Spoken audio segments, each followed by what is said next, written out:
Është gjaja ma shenjtë për njeriu, sepse ai jep atij vlerë, përcakton jetën e cilësinë e saj.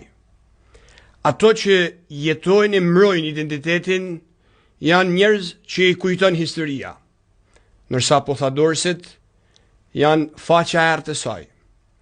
Popujt në dritën e historisë ndahen mes atyre që qëndrojnë e atyre që harrohen. Ato që qëndrojnë, pa diskutim, qëndrojnë në saj të luftës për identitet. Pa diskutim, shqiptarët e Kosovës, nëse të duhej të bahej një renditje, qëndrojnë në vendet e nderit të kësaj lufte. Aq më tepër, Kisha Katolike që në këto troje luftoi e qëndroi 2 herë për identitet. Shqiptarët atje u masakruan vazhdimisht për shqiptarinë e për ndjenjën e tyre adhëtare.